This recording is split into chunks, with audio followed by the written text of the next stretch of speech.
so-called Whiskey A Go-Go. It all starts in the clubs. If you want to really make it, you don't do it by going on a talent musical show. You go into the streets and you play for people. That's what we did. Hello, this is Max 101, and today Mike Brunn is sharing with us his experience with Kiss live at the Whisky A Go-Go. It's funny because I was outside and their bus pulled up across the street. Right, so they're unloading from the bus, they walk across the street. I'm sure people have seen the videos where they took pictures in the middle of the Sunset Strip. And I'm like, well, this is cool just in and of itself, kind of seeing them walking across the Sunset Strip. They come over to the Whiskey, they stop right in front, quick picture, and then they walk in the side entrance door. So I'm like, oh, that's cool, now I better get in.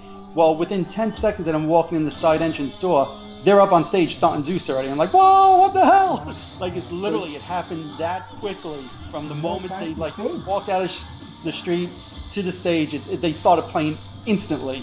Wow. Yeah. So you didn't have time to do the intelligence, right? Exactly. We as a fans, and I met you, with Peter Chris Expo in New York, and we were both first row. And, exactly.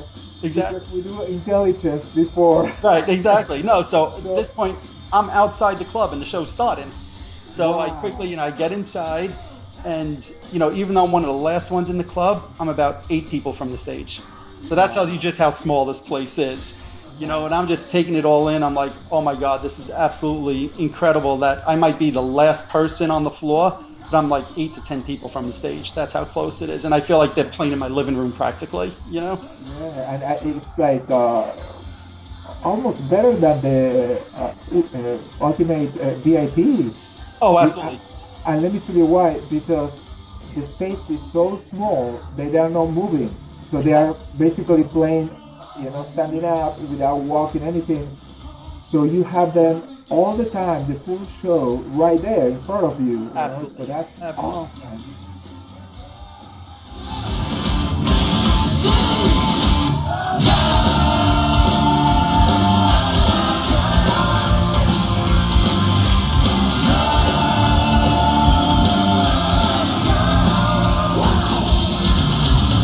Kiss uses teleprompters now on stage to help them, especially Gene, remember the lyrics.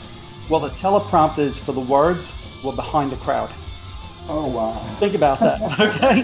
The teleprompters to read the lyrics of the songs were behind the crowd. That's how small this place is. They move a little bit, I can't believe it. Exactly. So, it was above the heads of people, but it was like literally, it's that the back of the club is that close to the stage. That's where they put the teleprompters. And it's actually funny because one of my memories of the show is them doing War Machine, and Gene started off singing the wrong lyrics. And instantly, you're so close, you could see his eyes go up to the teleprompter and start reading the words to kind of see, how do I catch up with this? So it's kind of, and that's when I turned around, I looked, I'm like, oh damn, that's the teleprompter right behind me, and it's like 50 feet from the stage, and that, like, literally, that's how tiny the place was. Comes from Destroyer.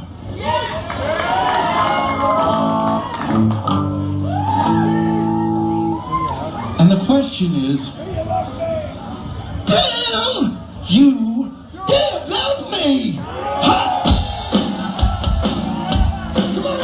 That gives you an idea of how small the place was. Absolutely. Yeah, sorry, go ahead. No, I said absolutely. I agree. Yeah. So tell me about the show itself. So the lights, the setup, the music, Yep. So the sound in there, the sound, no surprise, we're talking the Whiskey, right? So the sound was amazing, absolutely amazing, crystal clear, perfect mix. I mean, every instrument was totally like the right levels. To me, the atmosphere is very cool. I mean, I even just for myself just took pictures of just the walls of the club or whatever, just because, like, to me, the whole atmosphere, I'm like, this is the Whiskey, So many famous bands started here and played here. Everything, the lighting, like you said, the stage is so small, they're like literally cramped in, on the stage, and they could barely move. The stage is not that high up, so, it's high enough where you're in the crowd, you could see them, but it's not, too high up. It's just such a cool vibe. Behind the floor, there's a whole upper level, and I guess that's where the VIPs were up there. I honestly didn't even pay any attention to it. To me, it was all about just being in that moment on the floor with, the website says there's max capacity of 400. The floor felt like it couldn't be more than 200 people on it. Like, that's how small it was. So yeah, the whole thing was just a cool vibe. Did anybody tell you?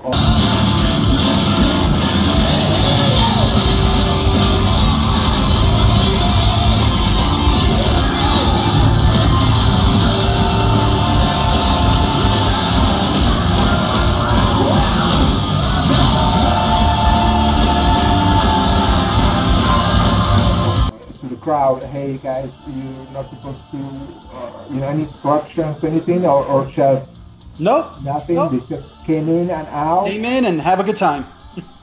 Did the guys from Kiss talk to you? Hey, thank you for coming. Anything? They just show in and out. No, in fact, I'm sure a lot of people have heard the broadcast from Sirius Radio. The broadcast was 100% uncut. What you heard on that recording was literally, I don't think there was a second missing from it.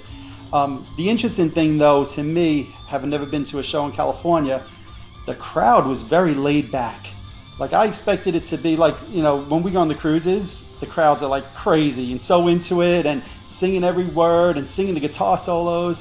And I expected it to be like that at the Whiskey. But it was very laid back. And even if you listen to that recording, at one point, Paul's like, oh, who's going to the LA Forum this weekend? And it was dead silent. And he's like, well, I guess only about 5 or 6 of you. And, it's kind of pretty funny. But,